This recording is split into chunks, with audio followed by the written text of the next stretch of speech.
স্পষ্ট সনাতন ধর্ম অবলম্বীদের বিরুদ্ধে আমাদের কোনো বক্তব্য নাই। আমাদের বক্তব্য হচ্ছে ইসকনের বিরুদ্ধে। ইসকন একটা জঙ্গি সংগঠন, এই জঙ্গি সংগঠন নিষিদ্ধ না হওয়া পর্যন্ত আমাদের এই আন্দোলন চলবে ইনশাআল্লাহ।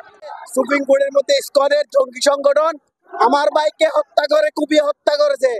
এই কুত্তা লীগের সাথে ওদের সম্পৃক্ততা আছে, সেটা আমরা কিন্তু পরোক্ষভাবে সবাইকে বলে দিতে চাই। যারা আওয়ামী লীগের সাথে জড়িত থাকবে, এরকম জঙ্গি সংগঠনকে বাংলার বুকে নিষিদ্ধ করা হবে। কিন্তু আমরা গতকাল দেখতে পেয়েছি যে আদালতের রায় মানে না, তাই কোন সংগঠন হতে পারে না।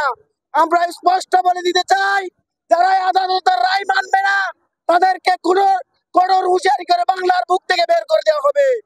ইনশাআল্লাহ আগামী দিনে মুসলিম জনতা, তৌহিদি জনতা ঐক্যবদ্ধ হয়ে এই ইসকনকে জঙ্গি সংগঠন হিসেবে নিষিদ্ধ ঘোষণা করবে ইনশাআল্লাহ।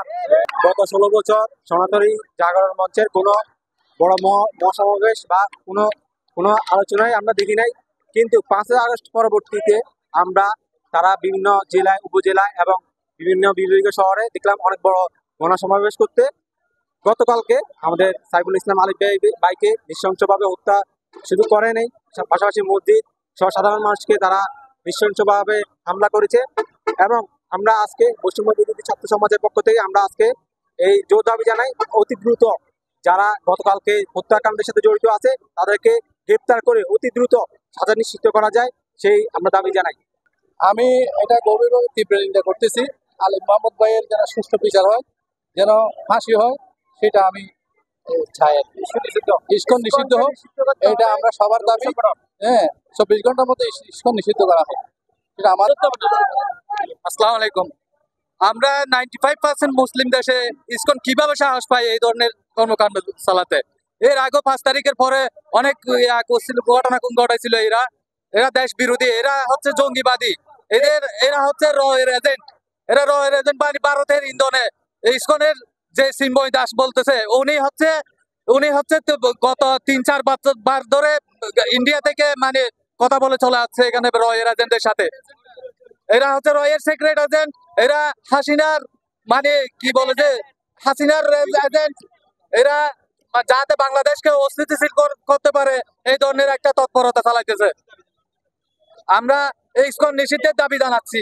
মসজিদকে মন্দির দাবি করে যেভাবে ধ্বংস করা হয়েছে, বাংলাদেশের আদালত প্রান্তকে ওভাবে কলুষিত করার চেষ্টা করা হয়েছে, ইসকন সহ, ঠিক আছে, বাংলাদেশের নামে বেনামে তারা বিভিন্ন ব্যানারে বাংলাদেশের পরিস্থিতিকে অস্থিতিশীল করতে যাচ্ছে। বিগত 16 বছরে তারা কোথায় ছিল?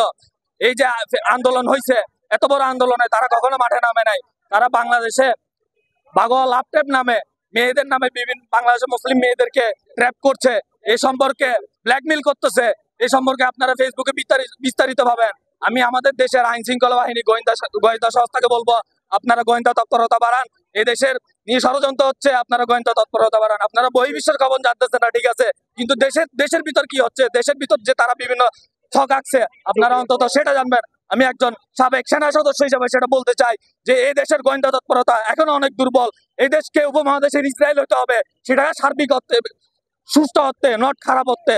অবশ্যই এই উপমহাদেশে বাংলাদেশকে ইসরায়েল হতে হবে, না হলে এই দেশে বাংলাদেশকে টিকতে দেবেন ইন্ডিয়া।